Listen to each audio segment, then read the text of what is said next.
Hello, my fellow artists, and welcome to art class. My name is Mrs. Christoforetti, and I will be your art teacher this year. The rules for the art room are simple. Be an artist. Every letter in the word artist stands for a rule in the art room. A stands for attitude. Be positive and try your best. R stands for respect. Respect everyone and everything. That includes the friends in your class, the teachers, and the art supplies. T stands for think. Understand and demonstrate that you know what we're learning about. Think outside the box. Use the box. I stands for imagine. Be creative. Be a dreamer. Remember, your art does not have to look like your neighbor's or mine. S stands for spick and span. Clean up after yourself and your table. Even if you did not make the mess, doesn't mean that you can't be a team player and clean up. So help your friends, help Mrs. Christoforetti, and help the custodians and clean up. And T stands for target. Stay on target, follow instructions, and try your best. Students who follow the rules and engage in the lesson will produce quality artwork. Every student has the right to a positive and learning environment. We're going to go over the art room technology agreement. This has brought up some issues in the past about friends looking up things that they should not be looking up in the art room or playing games that are not art related. So I want to go over what is expected in the art room. In order to protect all students and the classroom technology, students need to follow some important rules and procedures. The choice of a student to violate these requirements will result in a student not being allowed to use any technology for the rest of the school year. We're going to go over all 9 of them. I know there's a lot of information. However, it's very important to make sure you have your listening ears on and that you understand each and every one of these. The first one, students must wash their hands prior to using any classroom technology. If you have paint on your hands and then you use a Chromebook or a tablet, you could get paint all over it and then they're not being able to be used in the future. So make sure you're washing your hands.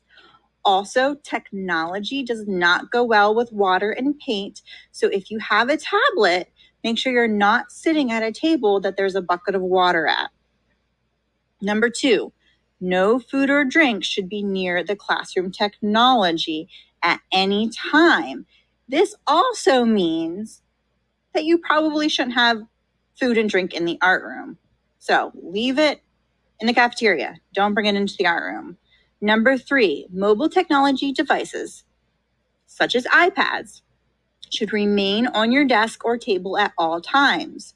Students should not carry these devices around without permission. If you drop one of these devices, they could break and then we won't have them for next time. Number 4, all technology in our classroom should be treated with respect. Just like respect is one of our rules to be an artist, students should use them gently for educational purposes only. So make sure you're respecting the tablet or Chromebook or any technology that we are using. And you also need to be respectful of what websites and apps that you are using. Number 5 says students must not change the setting on any of the devices unless specifically asked by the teacher. So some of the examples where students were using the tablets and then changing the settings to dim it, and we could no longer see the images. Or students were going in and doing a split keyboard. So please do not mess with any of the settings or change any of the settings without talking to me first. Number 6, students must respect the files of others by refraining from using, altering, reading, deleting other students' files. So if a file is left open on a device, just let me know, or if the students in the classroom, let them know so it can be saved or closed. So for instance, this could happen when we are uploading art to Artsonia. Just let me know if someone didn't finish logging out of their account, or if we're making a stop motion video, make sure you don't delete someone's project. Number 7, students must only use apps or websites in which the teacher has instructed them to use. Students are not checking personal email, so you're allowed to check your Penn Trafford email, but you should not be using any email outside of the school or browse the internet freely for personal entertainment purposes. So this means you're allowed to get on Artsonia, you're allowed to get on my website to look up some art games. If you are drawing a baby sloth and you want to look up what a baby sloth looks like, you can totally go into Google, search images, and search baby sloth. If you want to look up what your dog looks like and draw a German Shepherd, for instance, you can do that. However, you are not looking up inappropriate things in school. It has to be related to your art project. So the technology should be used for school topics only. If you're unsure, you can ask me. Number 8, the use of camera or video on any device must only be utilized for educational purposes, such as recording learning of results. So that means uploading your things to Artsonia. You can do a video, you can upload a picture, but we are not taking pictures of our friends or taking pictures of other people in class or recording the teacher. You need to make sure you're using the technology appropriately. And last but not least, number 9, all technology should be properly turned off and put away safely prior to class dismissal. This is one of my biggest pet peeves in the art room. We are all about creative problem solving. If you make a mistake, it's okay. Mistakes are okay. As Bob Ross says, as you paint, you'll see all kind of things happening on your canvas, and very soon you learn to use all these beautiful little things that happen. I think in one of the earlier shows I mentioned, we don't make mistakes. We have happy accidents. So what happens if you make a mark on your paper or you do something on your paper that you don't like, that you consider a mistake? You can erase it. That's why we draw light until you have it right. If you draw lightly, it makes it much easier to erase. You can flip your paper over. There's a whole other side to your paper. Maybe you want to cut that part off or color or paint over top of it. You can turn it into something else, or you can even glue something on top of it. If you make a mistake, it's okay. You only get one piece of paper. You'll be surprised what you can do with a mistake. Sometimes it turns into a happy accident. The first thing you should do is put your name on the paper. No name, no fame. Always put your full name, which is your first and your last name, and class code on your paper. Due dates and lessons subject to change due to assemblies and weather and tons of things that could come up. So please make sure you're checking your Google Classroom for updates and checking your email.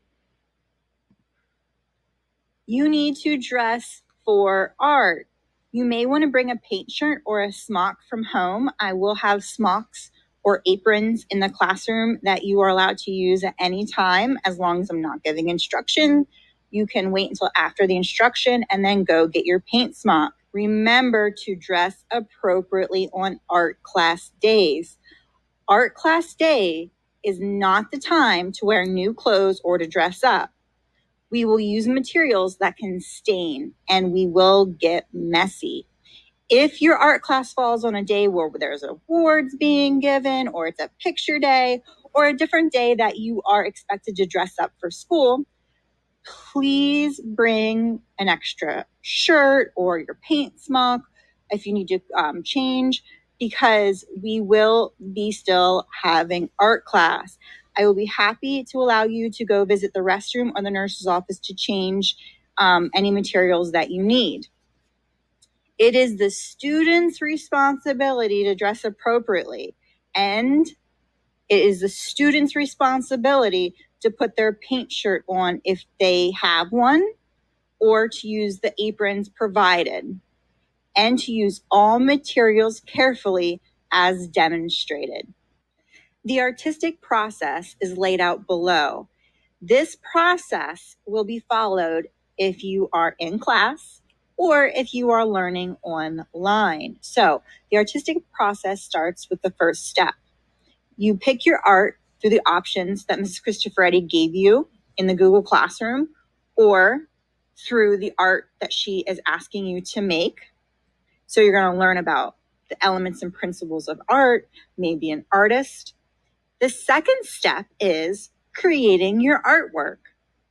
The third step is documentation. Document and turn in your artwork. You need to share your work with Mrs. Christoforetti through Artsonia or Google Forms. The fourth step is to check PowerSchool for your grades. If you turned it in on Artsonia, you can even read feedback. This is what the art schedule looks like, what your day in art will look like when you come to the art room. First, I'm going to greet you at the door. I'm going to tell you either seat, which means go in and find your seat, or folders, find your table folder.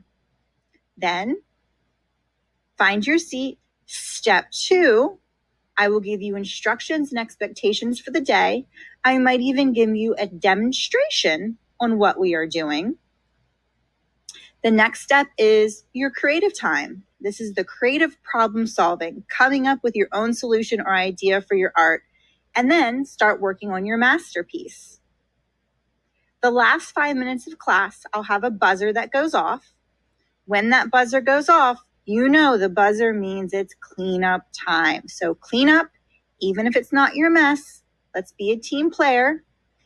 When your table's all cleaned up, your table folders are put away, your floor under your table is clean, then find your seat. After everyone is sitting quietly, we will play the smartest artist game.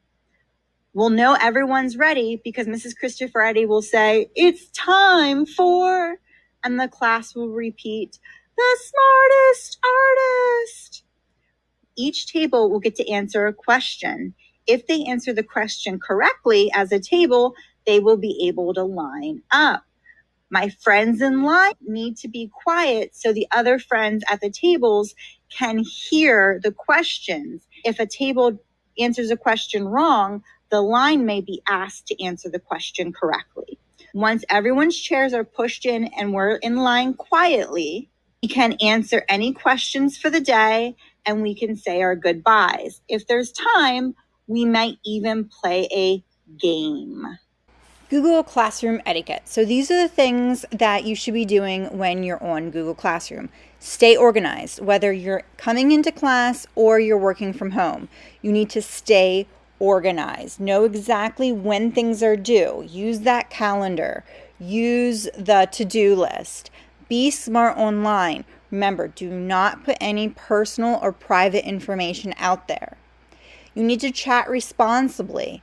If you have a question for me, send me an email. Send it on Google Hangouts. Please do not put it in the thread for the entire class.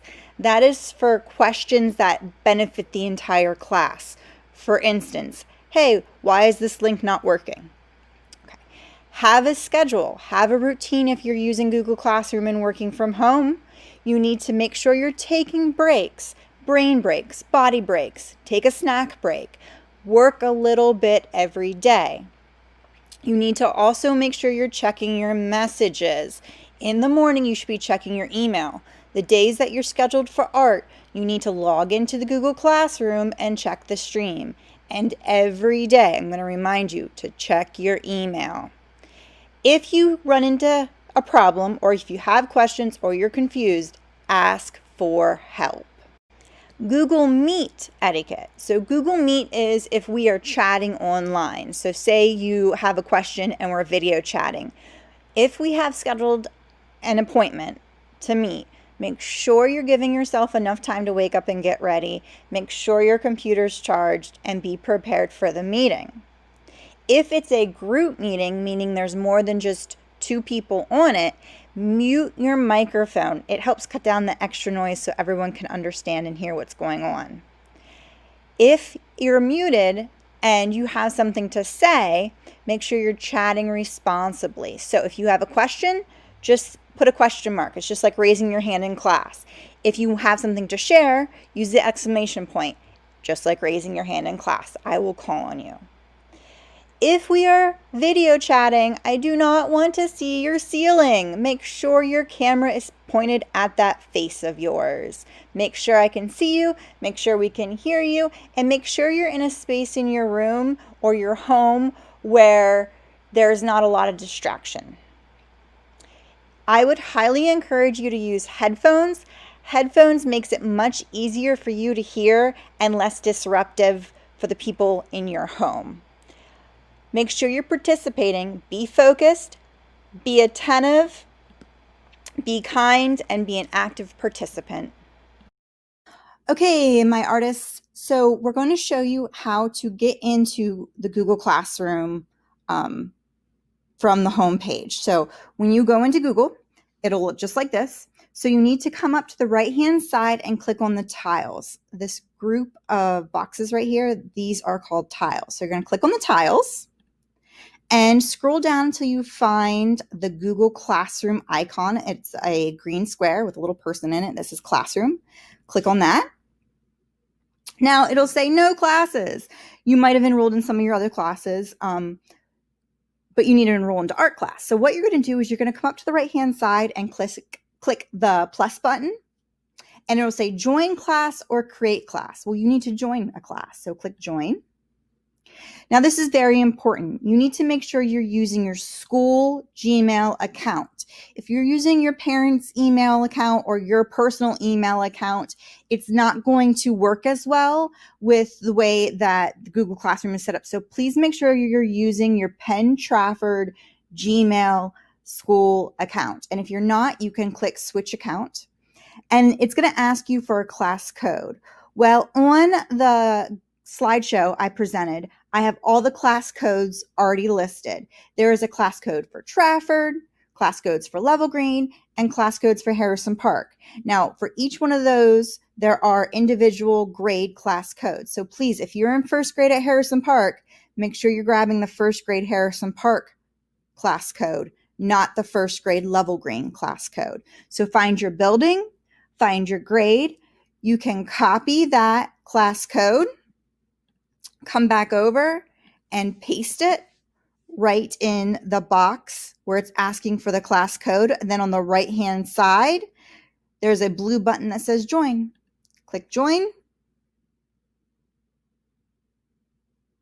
And there you go. You log right into the classroom. Now, a little tutorial on getting into your Google Classroom. If you have multiple classes, you can come up here and click classes, and you're going to see a tile for each one of those classes. You click on them. This is the stream. So this is just important information your teacher wants you to find. On the left here, there are upcoming assignments that will be posted. So if you're not sure something's due, you can check it out there. You can also click the to-do list. All of your assignments will be there. You can also look at the calendar. All of your assignments for all your classes will be stored in your calendar. So when you are looking for your assignments, so this stream is just maybe important information, kind of a news feed. Hey, good luck on the test on Friday. Hey, don't forget we have a 2-hour delay today, something like that. The classwork is where your assignments are going to be. So you can track your progress where it says view your work. You can click on the assignments right here, and you'll see I have my instructions.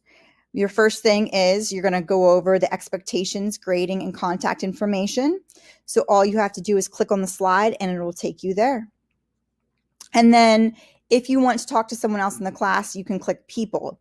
Now, the big thing, I'm going to come back to the stream. The big thing on this stream is when you add a comment, everyone can see it. So comments are only for questions or comments or suggestions that would be best for the entire class. It is not acceptable just to write, hi, or happy birthday, Johnny. Okay. That is not what the news feed is for. That's not what the comment section is for. The comment section is for comments, concerns, suggestions that would be best for the whole class. Now, if you have a question that needs to be asked that is specifically for you, you can either email me, or you can send me a Google Hangouts, or you can send me a specific message in Google Classroom. If you have any questions, once again, email me. You can go into your Google Hangouts, or you can send me a message in your Google Classroom.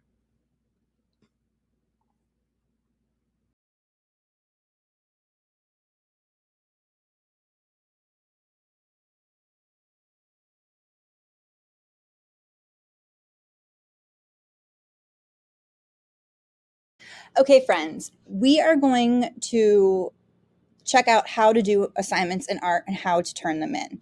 So first thing you're going to do is click on your art class. So for this example, I'm using first grade at Harrison Park. You need to make sure you're using your correct grade and your correct building. Once you're logged into your art class, you'll notice I will have posted assignments. This one is not going to be graded. It's just for you to try out. The ones that will be graded and the ones that I will be checking on Artsonia will be listed over here. As you see, it says no work due soon. So you will click on the assignment, and it says instructions right here, instructions. So here's the assignment. Here's how you turn it in. So we'll click the assignment. It says try it out. We're going to do a fun video on Kids Hub to test your Google Classroom skills and then upload it to Artsonia. So we'll do the video. If you want to do it traditionally, you can go into Artsonia like we normally do, but I have a fun way of doing it that's much easier. So after you have your drawing done, you'll go back to your Google Classroom, and right here, you'll click Artsonia. So it says to sign in with Google. You're going to click here. Since I'm the teacher, I don't have a student Google account, so I'm just going to log in. It's going to take you to the same screen. You're going to pick your grade, pick your name, and then right there is where you upload your artwork. Add art, take a picture,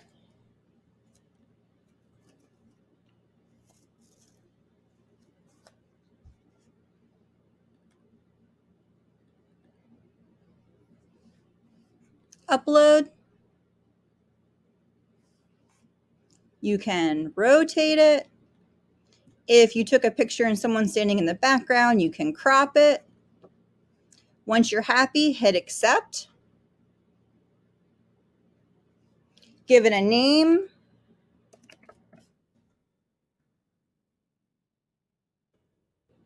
Turn in title. Now, I want you to fill out your artist statement. What was your favorite part about this artwork? What was your least favorite part? So answer the first one. Then the next one. What was the inspiration for creating this piece of art? Why did you make it the way you did? Okay.